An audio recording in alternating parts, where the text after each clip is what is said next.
Bonjour et bienvenue à l'Église Nouvelle Vie. C'est une joie de vous accueillir ce matin. On va déclarer qu'il est la vie. Alors là où vous êtes, levez-vous, chantez, dansez et célébrez avec nous. Hey!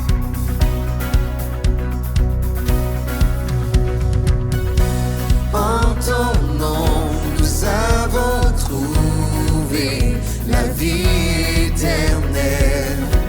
Par ta grâce, tu nous fais connaître ta liberté. Tu as tracé le chemin pour nous. Par ton amour, tu es la vie. Je vis dans la lumière de mon Sauveur. Je danse dans son amour pour toujours. Je chante comme si je marchais sur l'eau. Tu es la vie, tu vis en moi. Sur un ciel gris, ta lumière jaillit de mille couleurs vives.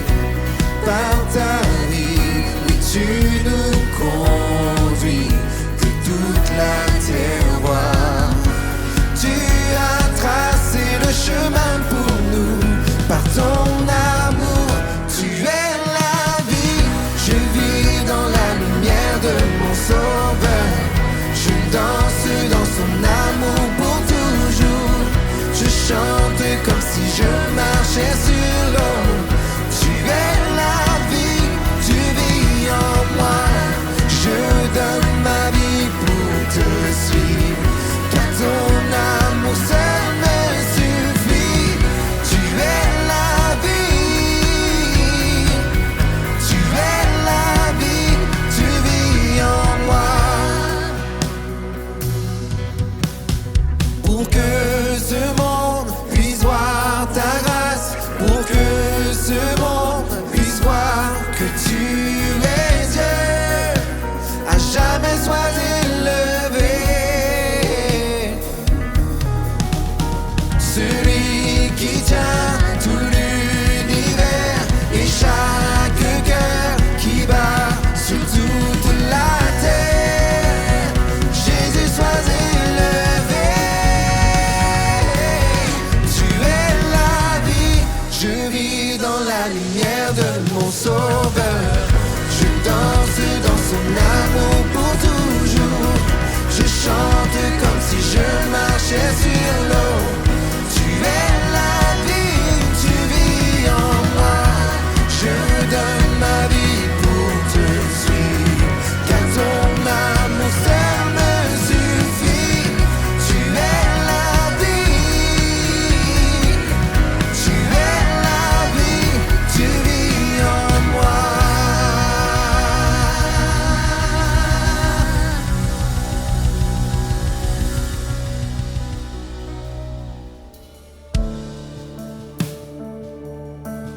Oh, il souffle le vent de ta présence. Souffle le vent de ta présence.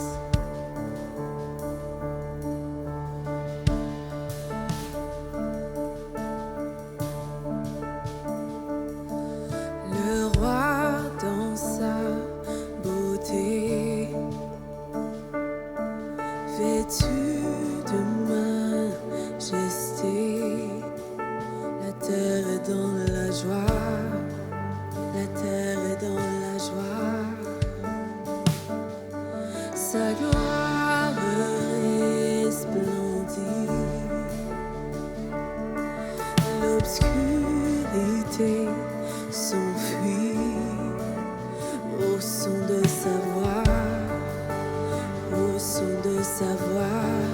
Son église chante combien Dieu est grand, chante-le combien Dieu est grand, et tous verront combien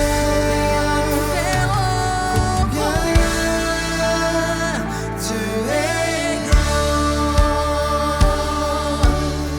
Oh oui, chantez-le, car d'âge en âge il vit.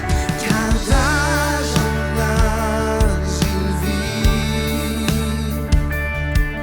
Le temps lui est soumis.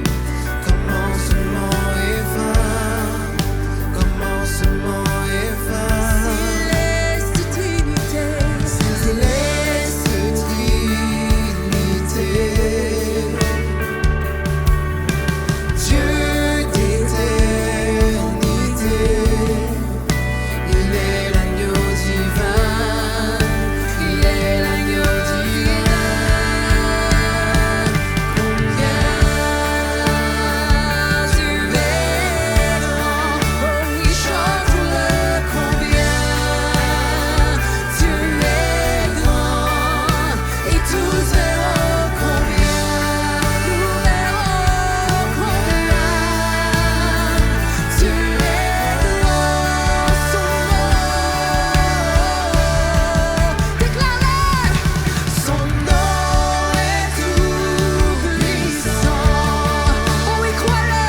cœur veut proclamer que tu es grand. Merci Jésus pour qui tu es. Jésus, je te prie pour peut-être tous les enfants qui écoutent cette louange en ce moment, que tu puisses parler à leur cœur, que tu puisses, Seigneur, te révéler à eux même dès leur jeune âge, qu'ils puissent savoir que tu les vois, que tu les connais par leur nom, que c'est toi qui les as créés, que tu as un appel, une destinée bien précise sur leur vie. Qu'en ce moment, ils puissent ressentir ta présence, ta paix dans leur vie. Et Seigneur, nous te louons, nous t'adorons et pour toutes ces raisons, nous te disons merci. Amen.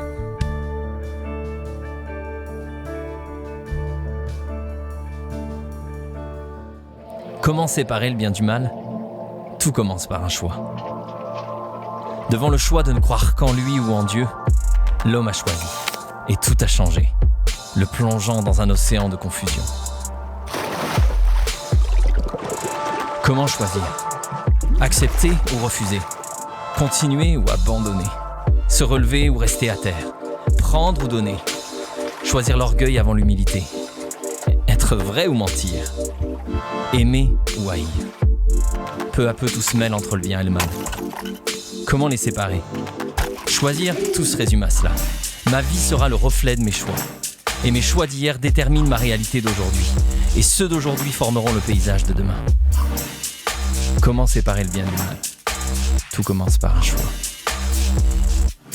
Catharsis.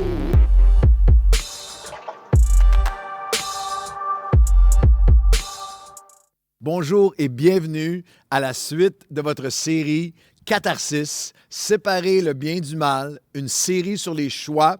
Et notre titre aujourd'hui, notre message, notre choix aujourd'hui, le choix de l'abondance et de la bénédiction, le choix d'une vie généreuse. Catharsis, c'est séparer le bien du mal et on va parler d'un des choix les plus significatifs, les plus porteurs de toute cette série, le choix de l'abondance et de la bénédiction. Le choix d'une vie généreuse est un choix qui va affecter chaque aspect de votre vie. Oui, c'est le choix, c'est un choix au quotidien de séparer le bien du mal dans cette sphère de nos vies particulières. C'est le choix entre une consommation qui est compulsive, qui est compétitive, comparative, en train de toujours rechercher ce que l'autre a, et la compassion de Dieu. C'est le choix entre le matérialisme et le message de Christ. Le choix entre un capitalisme sauvage qui caractérise notre époque et une conscience sociale. C'est le choix entre une gratification superficielle perpétuelle et une générosité spirituelle personnelle. Mais c'est aussi un choix qui va affecter chaque aspect de votre vie. Si j'apprends à grandir dans un style de vie généreux, un cœur, le choix d'une vie généreuse, ça va apporter de l'abondance, de la bénédiction dans chaque aspect de notre vie. Ça va toucher tes relations familiales, ça va toucher tes relations à la maison, ça va toucher ta famille, ça va toucher tout ce que tu touches, qui tu es à ton travail. Ça va avoir un impact positif sur chaque aspect de ta vie. Et lorsqu'on parle de ce choix-là, c'est un choix tellement important. Dans la parole de Dieu, la Bible y consacre une large portion. Saviez-vous que plus de la moitié des paraboles de Jésus, en fait 16 sur 29, sont sur la générosité, adressent ces enjeux. Un verset sur 6 dans les évangiles de Matthieu, Marc et Luc. Un verset sur 7 dans le Nouveau Testament y est consacré. Dans la Bible, il y a 500 versets sur la prière, 400 versets sur la foi, 2000 versets sur la générosité. C'est même le seul endroit où Dieu va dire, dans toute la Bible, « Mettez-moi à l'épreuve », où Dieu dit, « Je mets ma réputation en jeu, mon caractère, ma fidélité en jeu. En réponse à votre générosité, voici ce que je vais faire. » C'est le choix de l'abondance et de la bénédiction, Malachie 3.10. « Apportez à la maison du trésor toutes les dîmes, les offrandes financières. » Et le mot « dîme » parle de premier. cherchez d'abord, premièrement, venez offrir vos premiers fruits afin qu'il y ait de la nourriture dans ma maison. On parle de la maison de Dieu, de l'œuvre de Dieu, du royaume de Dieu. Mettez-moi de la sorte à l'épreuve. Un défi unique dans toute la Bible, dit l'Éternel des armées. Et vous verrez si je n'ouvre pas pour vous les écluses des cieux, si je ne répands pas sur vous la bénédiction en abondance. C'est mon titre, le choix d'une vie généreuse et la bénédiction en abondance. Nous avons basé une nouvelle vie. Tout ce que nous faisons, nous avons bâti une nouvelle vie et tous ces organismes affiliés sur cette notion de générosité, sur cet engagement à une vie généreuse. Lorsqu'on a débuté l'Église, en fait, quelques mois avant les débuts de l'Église Nouvelle Vie, j'étais avec mon père spirituel, le pasteur David Wilkerson. Nous étions ensemble. J'étais allé prêcher à New York et on marchait ensemble, 51e et Broadway. Et je voulais lui demander un conseil. J'étais un peu appréhensif parce que le pasteur David était quelqu'un qui n'était pas très friand des 7 clés, des clichés, des recettes toutes faites. 8 clés, 4 escaliers, 3 portes. Alors, mais je voulais lui demander, alors je me suis lancé, j'ai osé, et je lui ai dit, Pasteur David, si vous aviez un conseil, un fondement à nous donner pour l'Église Nouvelle Vie. On s'apprête à commencer, on est juste quelques dizaines de personnes, mais est-ce que vous avez une réponse pour moi, un fondement, un conseil spirituel? Et on marchait ensemble, et il est devenu de plus en plus intense, et il me dit, oui, il y a quelque chose qui est fondamental, mais je l'ai déjà partagé avec d'autres, des pasteurs, des jeunes leaders. Ils me disent, oui, mais ils ne le font pas, ou ils commencent à le faire, ils ne le croient pas vraiment, ils l'oublient lorsque les temps difficiles viennent. Est-ce que tu veux vraiment le savoir? Je dis oui. Est-ce que tu veux vraiment le savoir? Il devenait de plus en plus intense. Et rendu à ce moment-là, je n'étais même pas sûr si je voulais le savoir. Je voulais juste survivre à la marche ensemble. J'étais commis, j'étais engagé, il était trop tard. Alors, je dis oui, je veux savoir. Alors là, comme un enfant, son visage, toute sa physionomie a changé. Comme un enfant qui connaît un secret, un grand sourire. Et en fait, c'était ça. C'est un enfant de Dieu, un serviteur de Dieu qui connaissait un secret du royaume de Dieu. Il m'a dit, trouve les gens dans le besoin. Find the poor. Trouve les personnes qui sont dans le besoin, qui sont vulnérables, qui sont démunies et donne-toi, consacre-toi à rencontrer leurs besoins. Donne-toi à des gens, bâtis tout sur te donner à des gens qui ne peuvent rien pour toi en retour et vois. Watch how God will bless you. Regarde et vois et expérimente comment Dieu va te bénir. Ça fait 28 ans que nous avons fondé Nouvelle Vie sur cette confiance, sur cette foi, sur ce mode de vie. Nous avons répondu à ce défi de Dieu et lui a répandu sa bénédiction en abondance sur nous. C'est le choix de l'abondance et de la bénédiction. Jésus l'a enseigné de cette façon. Donnez et il vous sera donné. On versera dans votre sein une bonne mesure, serrée, secouée et qui déborde. C'était une expression qui parlait d'abondance. Je vous explique dans un moment. Car on vous mesurera avec la mesure dont vous vous serez servi. C'était l'image d'un Juif qui va au marché. Je les ai vus encore à notre ère moderne lorsque j'étais en Israël, et plusieurs fois que je suis en Israël, et avec leur longue robe, et il y a un tablier à l'avant, et tu peux imaginer qu'il va aller acheter du grain ou quelque chose, et là, il le met littéralement, on emplissait son tablier sur son sein, c'est pour ça qu'il dit dans ton sein, et alors qu'il le portait, c'était vraiment l'image de serré, secoué, et une image de débordant. D'abondance. Et Jésus dit littéralement, le sens de ce passage, c'est avec quelle mesure veux-tu être béni de Dieu? Quelle mesure de Dieu veux-tu avoir? Car dans la mesure où tu vas donner, tu vas être servi en retour. Lorsque l'apôtre Paul annonce, lorsqu'il annonce à l'Église d'Éphèse qu'il va les quitter, c'est l'Église dans laquelle il a passé le plus de temps, il est leur père spirituel, il les aime tellement et il va leur donner son dernier message, conscient qu'il y aurait des voleurs spirituels, des loups ravisseurs, il est décrit ainsi, qui vont venir essayer de voler l'essence même du message, de les lier dans un évangile superficiel qui aurait perdu même le cœur de Dieu. Il leur donne cet appel. Il leur dira, on va lire ensemble dans Actes des Apôtres, chapitre 20, « Je n'ai désiré ni l'argent, ni l'or, ni les vêtements de personne. Je n'ai pas voulu dépouiller personne. Vous savez vous-même que ces mains parle de lui-même. Ses mains ont pourvu à mes besoins et à ceux des personnes qui étaient avec moi. Je vous ai montré, à donner un exemple, je vous ai montré de toute manière, que c'est en travaillant ainsi qu'il faut soutenir les plus démunis, les plus vulnérables, les plus faibles. Et se rappeler les paroles du Seigneur Jésus qui a dit lui-même, il y a plus de bonheur à donner qu'à recevoir une vie généreuse, une vie d'abondance, une vie de bénédiction. Et par son message, l'apôtre Paul nous a donné en fait le modèle de leadership pastoral sur lequel Nouvelle Vie est bâtie depuis 28 ans. Le leadership pastoral avec le choix de servir l'Église plutôt que de se servir de l'Église. Il y a des gens qui sont là pour se servir. Même ici, à Nouvelle Vie, on a vu au fil des années des gens qui viennent pour se servir, prennent tout ce qu'ils peuvent de Nouvelle Vie, puis après ça, comme une rampe de lancement et pour leur bénéfice. Non, mais le cœur de Dieu, la vie généreuse dans le leadership pastoral, si on est là pour vous servir, on est engagé envers vous. C'est le choix de servir plutôt que de se servir. Le choix de la sueur.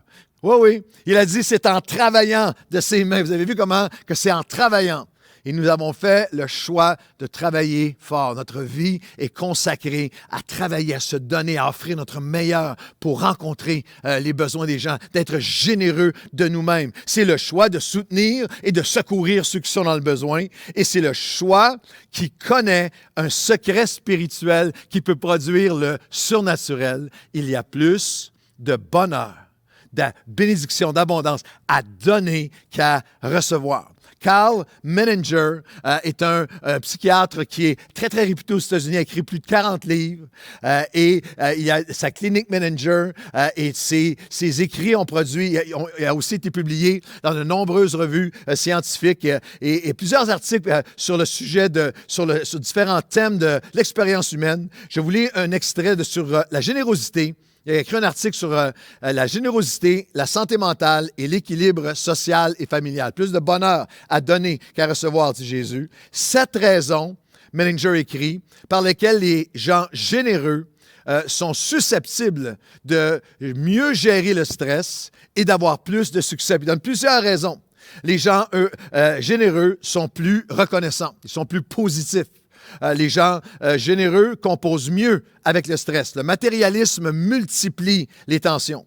Les gens généreux sont plus diligents, plus au travail, sont généreux de leur temps, leur ponctualité, de leurs efforts, sont de meilleurs employés. Les gens généreux sont plus empathiques, compatissants. Un niveau plus élevé de conscience et d'éthique sociale, communautaire ou même humanitaire. Les gens généreux sont plus libres. La convoitise, la poursuite sans limite de la convoitise matérielle, le matérialisme tend à lier les gens dans des plus hauts patterns, Menninger écrit, obsessionnels, compulsifs, anxiété. Les gens généreux ont de meilleures dynamiques relationnelles dans leurs amours, dans leurs engagements, dans leur mariage, dans leur famille, avec leurs amis. Ils sont généreux de leur temps, de leur amour, de leur encouragement. Ils sont généreux. Les gens généreux démontrent de plus hauts niveaux de confiance dans l'avenir. George Barna, lui, est la firme de sondage la plus réputée aux États-Unis, qui étudie depuis plus de 30 ans toutes les tendances et des comparatifs entre les milliers, les centaines de milliers, millions de chrétiens aux États-Unis et la société dans laquelle ils évoluent. Et année après année, ils posent des sondages très sérieux. Et encore une fois, récemment, 2019, le groupe Barna donne un sondage qu'encore une fois, l'adulte croyant, l'adulte chrétien demeure le donateur le plus généreux dans la société américaine. Large différence entre chrétiens et non-croyants au niveau de la générosité, non seulement à sa cause caritative religieuse, mais plus généreux en général, en action bénévole, en organisme humanitaire, en soutien à des œuvres caritatives en général. Et c'est la genèse même, la naissance de l'Église dans le Nouveau Testament, dans les Actes des Apôtres. Bien qu'avant, on connaît leur culture comme étant, ils étaient très discriminatoires, ils étaient centrés sur eux-mêmes, mais lorsque l'Esprit de Dieu vient, l'Église des Actes, lorsque le Christ ressuscité vit en eux par l'Esprit de Dieu, dans Acte 2, on voit qu'ils sont marqués par la générosité. Ils sont généreux avec leur temps, ils sont généreux avec leur talent, leur témoignage et leur trésor.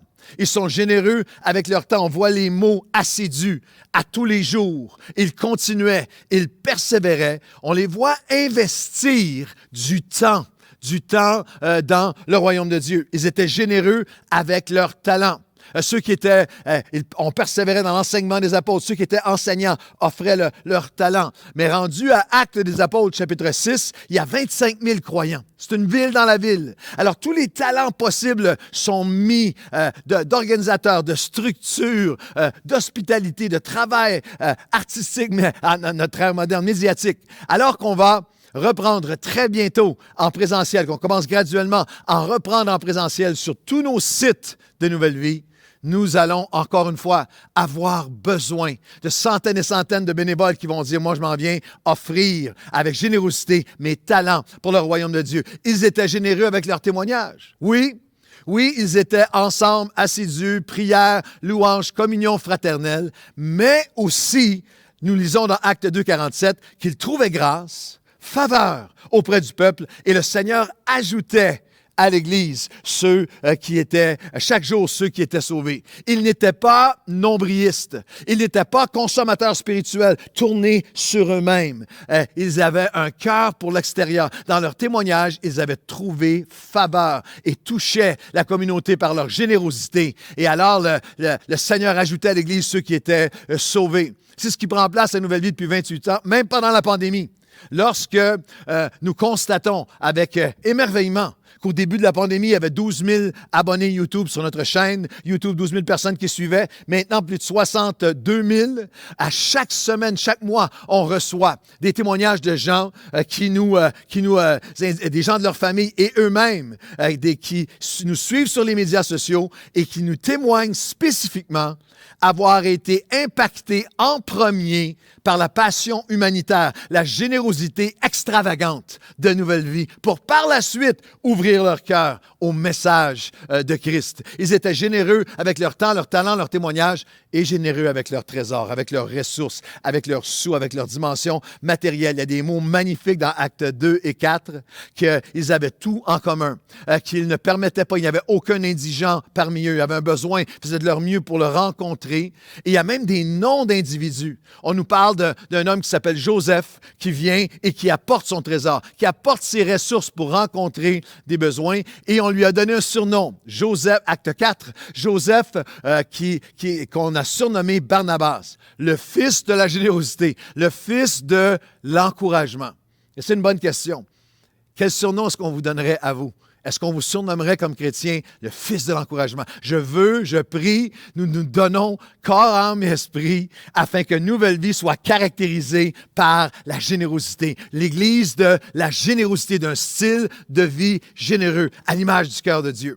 Alors, on va regarder un texte où il y a 3 dynamiques simples, tellement pratiques et applicables pour nous, de ce choix d'une vie généreuse. Dans 2 Corinthiens, chapitre 8 et 9, c'est un contexte très, très pratique. L'apôtre Paul est en train d'enseigner l'Église de Corinthe et de les encourager, de leur donner les principes de Dieu pour leur générosité. Ils sont en train de recueillir des offrandes pour les croyants de Jérusalem qui sont dans une pauvreté abjecte. Et il nous donne 3 dynamiques, 3 dimensions d'une vie généreuse, du choix d'une vie généreuse. Et le choix d'une vie généreuse, c'est un choix qui élargit la notion du ensemble. Alors, on va lire ensemble le premier principe.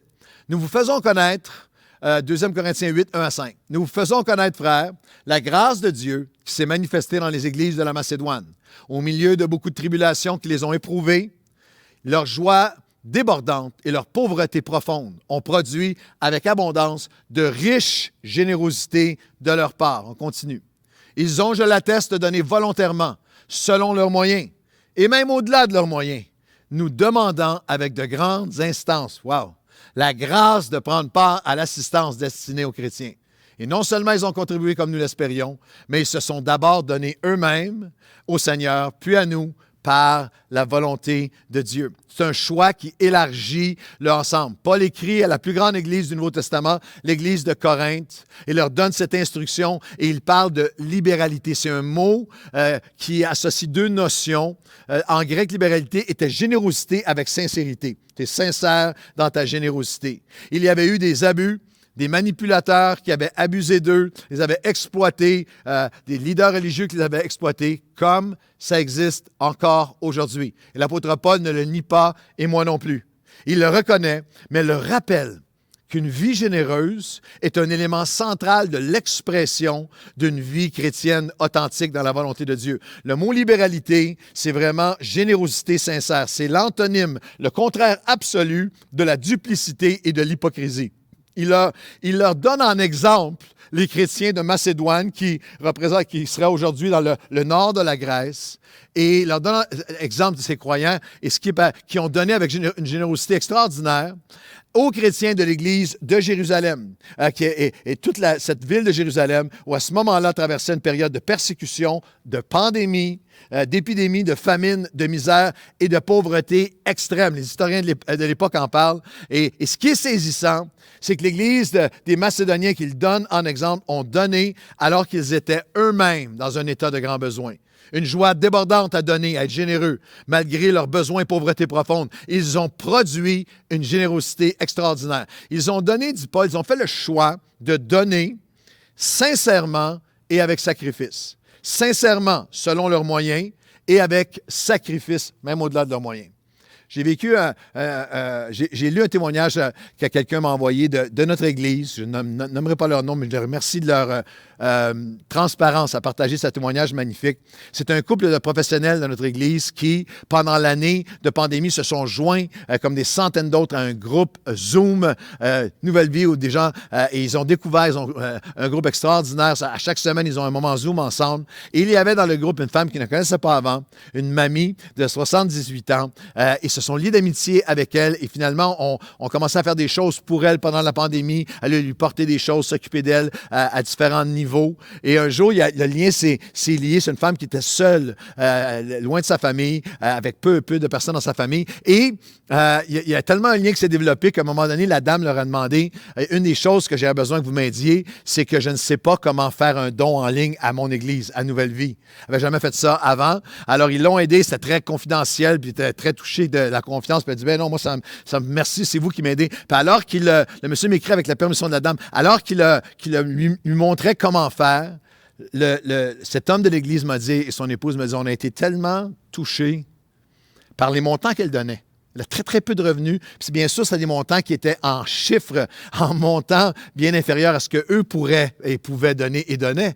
Mais la proportion de sa condition de vie et ce qu'elle donnait, puis elle avait dit, moi, je vais le donner, je le donne à chaque mois, et mettez-le pour les prochains 6 mois, je vais être sûr de ne pas manquer. Il y avait quelque chose de... C'est ça que l'apôtre Paul parle, de cette générosité. Les Macédoniens ont donné sincèrement, selon mes moyens, mais aussi avec sacrifice, au-delà même de leurs moyens, d'une manière sacrificatoire, demandant avec grande instance le privilège de donner. C'était pas une corvée, une obligation par peur, par manipulation forcée. Non, c'était une grâce, un privilège. Il savait qu'il donnait à Dieu, pour Dieu. Quelle joie, quel privilège. Et Paul dit quelque chose qui m'a percuté. Il dit, ils ont fait le choix d'une vie généreuse tellement extraordinaire que c'était au-delà de même de ce qu'on avait espéré, ce qu'on avait pu imaginer. Et je veux dire à tout le monde de Nouvelle Vie que c'est ce que je vis, moi, comme pasteur, avec vous, depuis les débuts de Nouvelle Vie. À chaque année.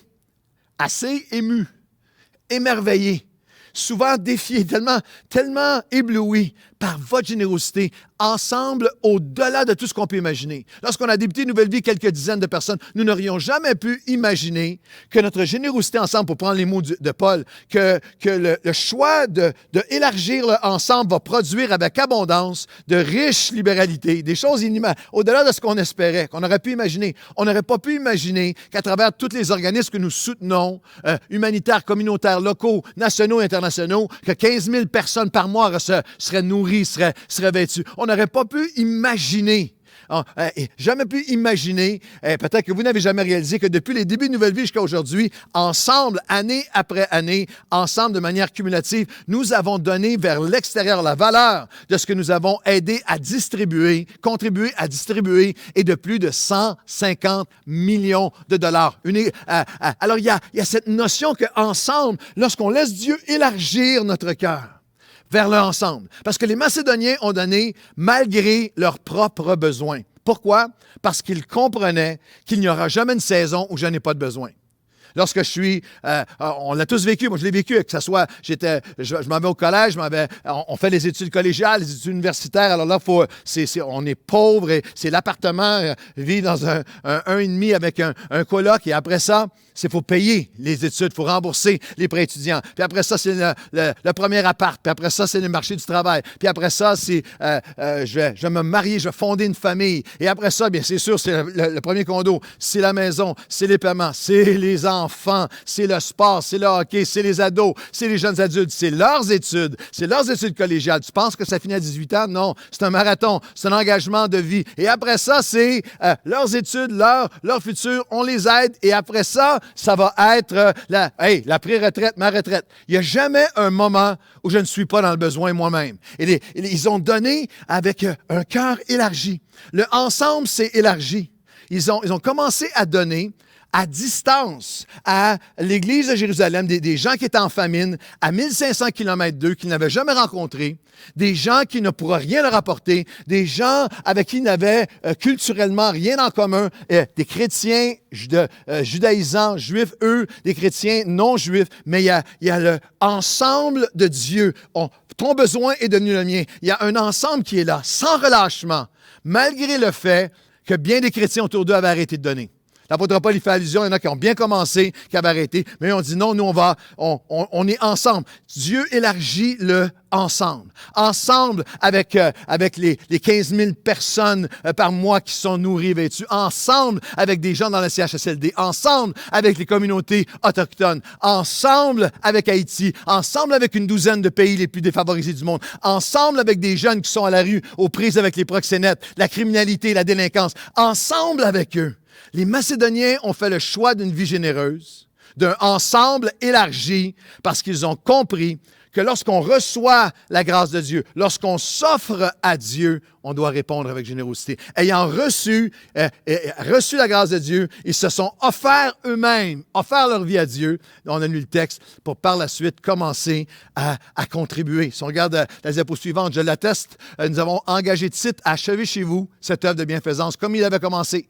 De même que vous excellez en toutes choses. Excellez en foi, en parole, en connaissance, en zèle, à tous égards. Et dans votre amour pour nous, faites en sorte d'exceller aussi dans cette œuvre de bienfaisance. Wow, quelle question capitale. Est-ce que j'excelle en générosité? Et vous avez vu comment il a relié la générosité avec la foi, le zèle pour la parole de Dieu et l'amour. Ils ne sont pas authentiques. La foi, le zèle et l'amour pour la parole n'est pas authentique sans la générosité. Est-ce que j'excelle en générosité? Est-ce que je prétends vivre par la foi, avoir un zèle pour Dieu et connaître son amour sans être généreux? L'apôtre Paul nous dit littéralement que tu ne peux pas dissocier les deux. Exceller en générosité, c'est encore une fois pas une question de montant, c'est une question de croissance. Est-ce que je donne plus? Est-ce que je suis plus généreux de moi-même, de mon temps, de mes talents, de mon témoignage, de mon trésor? Aux gens autour de moi, à l'œuvre de Dieu, à des gens qui sont loin de moi avec un cœur qui est élargi par Dieu. Je peux vous dire ceci, devant Dieu, avec ma famille, avec mon épouse. Chantal et moi, depuis nos débuts, 34 ans de mariage ensemble, il n'y a pas une année où on n'a pas donné plus que l'année précédente. Bien des fois, nos revenus ont grandement varié pour toutes sortes de raisons, mais on a toujours fait cette décision systématique de cœur de donner plus que précédemment, de chercher à exceller en générosité, pas seulement avec nos sous, avec notre temps, avec notre maison, avec notre hospitalité, avec tout ce que nous sommes. L'apôtre Paul enseigne que la foi, dans ce texte qu'on vient de lire, la foi sans la générosité est futile, c'est une fourberie. La parole sans passion pour les pauvres produit bien peu. La connaissance sans compassion, ce n'est pas selon le cœur de Christ. Le zèle sans amour qui agit est un zéro assuré. L'excellence sans le ensemble élargi est une erreur, un égarement, un échec spirituellement. Notre œuvre de bienfaisance qui ouvre la bénédiction. C'est notre œuvre de bienfaisance qui ouvre la bénédiction. C'est la grâce en nous qui produit la générosité. C'est le mode de vie généreux, l'abondance de la bénédiction, le choix d'une vie généreuse, qui non seulement élargit le ensemble, mais qui vraiment met à l'épreuve la réalité, l'authenticité de notre engagement à suivre Jésus, à suivre Christ, à son exemple. Suivre Jésus, c'est pas suivre Nouvelle Vie en ligne. J'aime bien le café matinaux, j'aime bien la musique, j'aime la musique. Non, c'est beaucoup plus profond. C'est chercher à chaque jour à être plus comme lui, à être transformé à son image, à ce qu'il nous communique sa nature, son cœur, ses valeurs, sa volonté, marcher comme Christ. Et un choix qui met à l'épreuve notre engagement envers l'exemple de Christ. On regarde au prochain verset ensemble, un choix qui met à l'épreuve notre engagement. Je ne dis pas cela, je continue dans le texte de 2 Corinthiens 8. Je ne dis pas cela pour vous donner un ordre, mais pour vous éprouver, mettre à l'épreuve, par le zèle des autres, la sincérité de votre amour, votre charité, votre agapé. Car vous connaissez la grâce de notre Seigneur Jésus-Christ, ça c'est l'exemple, qui pour vous s'est fait pauvre, riche qu'il était, afin que par sa pauvreté, vous fussiez enrichis. Ça c'est notre exemple. L'apôtre Paul dit, c'est important que vous sachiez, c'est jamais un ordre, c'est jamais obligatoire, c'est jamais forcé, c'est jamais sous pression. C'est toujours volontaire, jamais une culpabilisation, jamais une manipulation. C'est toujours volontaire. C'est important que vous sachiez que la générosité n'est jamais un étau ecclésiastique. C'est toutefois toujours une excellente mise à l'épreuve. Une évaluation essentielle de l'authenticité de notre engagement dans la pratique de marcher à l'exemple de Christ. L'apôtre Paul, encore une fois, dit quelque chose de tellement beau. Il dit, vous allez être mis à l'épreuve par le zèle des autres. Vous allez voir des gens autour de vous. On cherche toujours quelqu'un qui se compare, se console. On cherche quelqu'un qui fait moins bien que nous. L'apôtre Paul dit, regarde autour de toi, puis il y a plein de gens qui sont tellement... L'apôtre Paul dit, soyez motivés, soyez provoqués, évalués dans votre générosité par le zèle des autres. Et moi, ça m'arrive depuis 28 ans. Moi, je suis provoqué, je suis défié, je suis motivé, je suis appelé à être plus généreux en vous voyant. En regardant le zèle généreux, l'esprit généreux, l'engagement généreux de tellement de gens dans notre Église, année après année, qui sont tellement généreux de leur temps, de leurs ressources, de voir des gens de notre Église qui vous me wowez par votre générosité. Des gens qui prennent leurs vacances pour aller dans des voyages humanitaires où ils payent des milliers de dollars pour aller dans un voyage, pour aller passer 2 semaines à travailler 18 heures par jour, à servir les plus pauvres des plus pauvres. Des gens qui, tout au long de l'année, partent le vendredi après leur semaine de travail pour aller faire des 12 heures, des 15 heures de route aller-retour dans les territoires les plus pauvres, les plus démunis de notre nation, des Premières Nations, pour aller aider, pour aller secourir la générosité des croyants à Nouvelle-Vie-Longueuil, à Nouvelle-Vie, la générosité d'immigrants qui arrivent ici et qui se donnent et qui sont généreux de leur temps, de qui ils sont. Générosité sur chacun de nos sites. Récemment, la générosité de croyants à Drummondville qui ont à cœur leur Église et se donnent et m'éblouissent par leur générosité. Notre engagement envers l'exemple de Christ met à l'épreuve notre compréhension même. Ici, tu comprends l'exemple de Christ qui s'est arraché d'être égal à Dieu. Lui, notre Seigneur Jésus-Christ, qui s'est fait pauvre de riche qu'il était, afin que par sa pauvreté, nous soyons enrichis. Il s'est arraché d'être égalisé, dépouillé de toutes ses positions, privilèges, prérogatives divines, sa préexistence, sa majesté, sa toute-puissance, sa souveraineté, sa gloire, son honneur. Il s'est arraché à ça pour venir mourir sur une croix, se dénuder, être nu sur une croix, s'offrir envers nous, afin de nous enrichir de son salut, son pardon, sa grâce, son esprit en nous, sa joie, sa paix. Paul dit, si tu penses suivre Jésus, et tu n'es pas dans la générosité, tu n'as pas compris. Il faut que tu évalues ta compréhension. La générosité met à l'épreuve aussi notre constance, notre confiance. Si on regarde le 2 Corinthiens chapitre 8 et les versets 10 et 11, c'est un avis que je donne là-dessus, car cela vous convient, à vous qui non seulement avez commencé à agir, mais qui a eu la volonté dès l'année dernière. Achevez donc maintenant d'agir, afin que l'accomplissement selon vos moyens réponde à l'empressement que vous avez mis à vouloir. La situation était celle-ci. Les gens avaient commencé 1 an auparavant, donné enthousiastes au début, pour lâcher en chemin. L'apôtre Paul dit non, la générosité met à l'épreuve mon engagement, ma confiance, ma constance. L'an dernier, la bonne volonté quand elle est, on va regarder le verset suivant, la bonne volonté quand elle existe, si c'est réel, ta bonne volonté, ton cœur pour Dieu, est agréable en raison de ce qu'elle peut avoir à sa disposition maintenant et non de ce qu'elle n'a pas. Grâce soit rendue à Dieu de ce qu'il a mis dans le cœur de Tite. C'est une affaire de cœur. Le même empressement pour vous. Littéralement, Paul enseigne que la générosité met à l'épreuve ma constance, ma confiance en Dieu. La bonne volonté, quand elle est vraie, elle est maintenant. La bonne volonté n'est jamais, la générosité réelle n'est jamais dans le un jour, dans le j'ai donné hier, je donnerai demain, peut-être plus tard, lorsque j'aurai plus. Le choix d'une vie généreuse n'est jamais dans autre chose que dans le avec joie, aujourd'hui, avec sincérité, avec ce que j'ai maintenant. Est-ce que je laisse Dieu toucher mon cœur? Parce que la générosité met à l'épreuve notre cœur envers Dieu. Dieu qui a mis dans le cœur de Tite. Dieu veut mettre dans ton cœur une portion du sien pour la générosité. Est-ce que tu vas le laisser agir? En une phrase, exceller. Pour ceux d'entre vous, je sais qu'il y en a de nombreux qui, comme moi, nous voulons exceller en générosité. Je voudrais exceller. C'est ce que l'apôtre Paul m'appelle. C'est ce que Dieu m'appelle à faire. Et c'est en une phrase dans le texte qu'on vient de lire.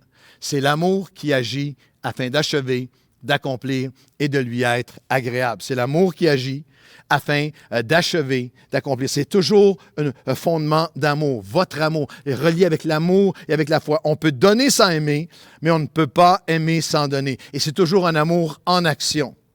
Vous qui avez commencé à donner. Est-ce qu'il y a des milliers, depuis les 28 ans de Nouvelle Vie, qui ont commencé un moment et continuent à donner? Est-ce que vous avez commencé? Est-ce que vous savez que pendant l'année 2020-2021, il y a plusieurs centaines de familles qui nous suivent en ligne, qui ont commencé à donner pour la première fois? C'est magnifique. Est-ce que vous avez arrêté de donner? Est-ce que vous avez continué? Est-ce que vous avez persévéré? Parce que l'excellence dans la générosité, c'est l'amour qui agit afin d'accomplir et de lui être agréable. Il n'y a pas d'amour authentique sans action de générosité. Et c'est l'amour authentique en action qui seul nous permet d'achever, d'accomplir et de lui être agréable. Or, sans la foi, nous dit la Bible, il est impossible de lui être agréable. Et il n'y a aucune sphère où notre foi est plus mise à l'épreuve que dans la générosité. Ça prend de la foi pour donner. C'est profondément spirituel de donner. Et il y a deux outils magnifiques, deux mesures pour nous aider à grandir dans cette générosité que la Bible nous donne. Pour mesurer est-ce que je suis vraiment en croissance dans ma générosité. Comment Dieu veut que je donne. Comment est-ce qu'il peut, deux outils pour qu'il me communique la nature divine.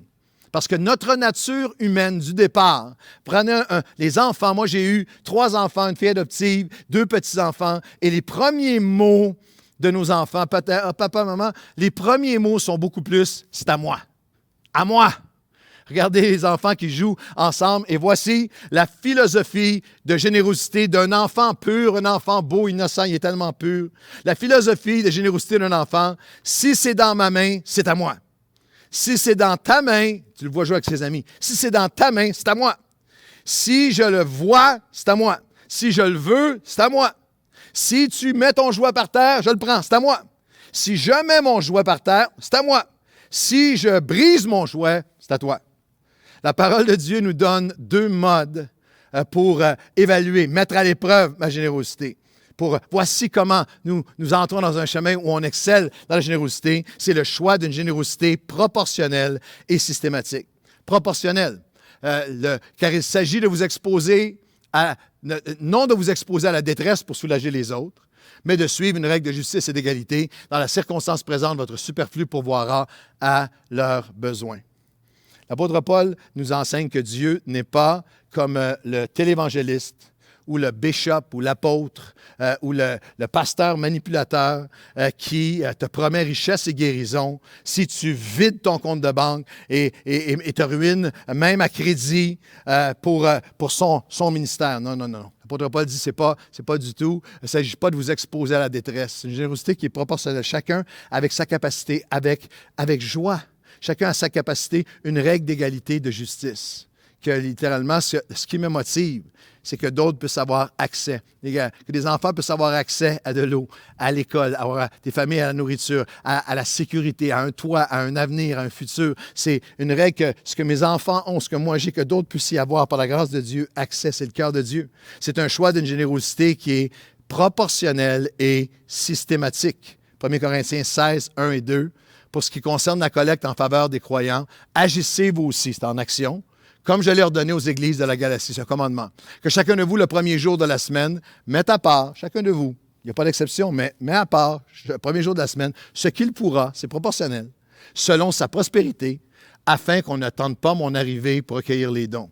Ce n'est pas une générosité qui est dans le spectaculaire, qui est dans le spontané, qui est dans le sentimental. Fais-moi pleurer, Pasteur Claude, et montre-moi quelque chose de triste que je sois touché à donner. Applaudis-moi, félicite-moi, mets-moi sur un pédestal que je sois vu. C'est très, très spirituel, très, très personnel, très devant Dieu, dans ma maison, en famille, ensemble. On met à part pour l'œuvre du Seigneur. C'est ça, c'est le systématique qui produit, qui fait en sorte que l'intention devienne implication et incarnation. C'est la générosité qui est annuelle, qui amène l'accomplissement. C'est l'hebdomadaire qui honore Dieu. C'est le systématique qui produit le surnaturel. Et là, j'entends des gens dire, oui, mais Pasteur Claude, tu avais annoncé un message là, sur la bénédiction, sur l'abondance. Elle est où l'abondance? Dans les mots de notre ami Christophe Mahé, s'il y a plus de bonheur à donner qu'à recevoir, il est où le bonheur? Il est où? Il est là, le bonheur. Il est là. Elle est là, la bénédiction. Le choix d'une vie généreuse élargit l'ensemble, met à l'épreuve mon engagement envers l'exemple de Christ, et je termine. C'est un choix qui va enrichir. C'est un choix d'enrichissement. La suite du texte dans 2 Corinthiens, le verset 9. Sachez-le, celui qui sème peu, moissonnera peu. Celui qui sème abondamment, moissonnera abondamment. Que chacun donne comme il a résolu dans son cœur, sans tristesse ni contrainte, car Dieu aime celui qui donne avec joie. Regardez bien la suite. Et Dieu peut vous combler de toutes sortes de grâces, afin que possédant toutes sortes de bénédictions, toutes sortes de quoi satisfaire à tous vos besoins, vous ayez encore plus en abondance pour toute bonne œuvre. Sachez que celui qui sème peu, moissonnera peu. Sème abondamment, moissonnera abondamment. C'est tellement précieux qu'il y a plusieurs choses dans cet enseignement qui sont uniques dans la Bible. Dieu y met une attention tellement particulière. C'est un défi qui est unique. Comme on a vu dans le livre de Malachie, Dieu dit, viens semer avec abondance. Mettez-moi à l'épreuve. Vous allez voir comment je vais ouvrir les écluses des cieux, comment je vais multiplier, comment je vais vous bénir avec abondance, répandre sur vous, repousserez celui qui dévore vos récoltes. Dieu promet, si tu sèmes avec abondance, tu vas récolter avec abondance ma provision et ma protection. Lorsqu'il parle de celui qui sème peu, sème beaucoup, moissonne beaucoup, c'est un axiome, une évidence, un principe considéré comme absolu, reçu et accepté sans besoin de vérification. C'est une illustration de la loi naturelle. Tu sèmes cette portion-là, tu vas récolter cette portion-là. Tu sèmes beaucoup, tu vas récolter beaucoup, avec son parallèle qui est spirituel. C'est vrai dans tous les domaines de nos vies. C'est vrai dans tous les domaines de nos vies. Si je donne beaucoup d'amour, si je donne beaucoup de grâce, beaucoup de pardon, si je donne beaucoup de moi-même, je vais recevoir, donne de la patience, donne de l'engagement. C'est vrai dans tous les domaines de nos vies. C'est vrai dans mes études, dans l'entraînement, en amitié, en amour, en couple, au travail, avec mon conjoint, mes conjointes. C'est avec aussi mon engagement envers Dieu. Alors que je sème beaucoup, je vais recevoir beaucoup. C'est une promesse de Dieu. C'est pour ça que les Macédoniens ont demandé, ils voulaient absolument, permettez-nous de semer avec vous. C'est ça qui va amener la bénédiction de Dieu sur nous. C'est pour ça que Nouvelle Vie, comme Église, nous donnons toujours plus d'année en année. C'est pour ça que, quelles que soient les crises, au début de l'année de pandémie, on ne sait pas ce qui va se passer. Il n'y a pas de réunion en présentiel. Les gens et des pertes d'emploi, l'entreprise qui ferme. Qu'est-ce qu'on va faire? Le comité d'administration de Nouvelle Vie, avec nous, on fait ça à chaque fois, toujours de plus en plus. On a décidé, au début de l'année, de donner comme jamais, de donner à l'extérieur comme jamais, de donner dans notre ville comme jamais, de donner à la mission comme jamais. Et Dieu a béni en abondance. C'est le défi d'une vie généreuse. Celui qui sème abondamment moissonnera abondamment. Le mot abondamment ici, c'est avec le mot eulogia, c'est littéralement une abondance de bénédiction. Eulogia, c'est bénédiction. Si tu retiens, craignant de perdre ou d'avoir moins, parce que tu as donné, tu vas avorter. Tu vas abandonner la possibilité du surnaturel de Dieu. Tu abandonnes la possibilité du surnaturel de Dieu. Mais alors que tu sèmes dans le royaume de Dieu, il y a un défi unique, puis il y a aussi même ici, il y a une certaine détermination unique. Il y a une description de ce que Dieu aime. Dieu aime celui qui donne avec joie. C'est assez unique. Il n'y a aucun autre endroit dans la Bible où Dieu manifeste cet amour particulier en réponse à un comportement humain. Dieu aime l'humanité, Dieu aime ses enfants, mais il y a un amour particulier lorsqu'il nous voit donner sans contrainte, avec joie. Pourquoi? parce que c'est là qu'on est le plus comme lui. C'est là qu'on se rapproche de plus de son cœur, de son intention divine. Il prend plaisir, il célèbre un fils, une fille qui donne avec joie, qui donne avec une décision de lui faire confiance. Si on regarde au texte, il dit littéralement, vous serez de la sorte enrichis à tous égards pour toute espèce de générosité qui, par notre moyen, fera offrir à Dieu des actions de grâce. Dans le texte qu'on a lu, il y a cette dynamique où littéralement, il y a une confiance qu'il doit montrer vers Dieu. C'est la décision et détermination unique que celui qui donne, que chacun donne comme il l'a résolu dans son cœur. Pro-airo, pro-air-éomé dans le grec, qui veut dire tu donnes avec une intentionnalité prédéterminée, pas par impulsion, émotion ou contrainte.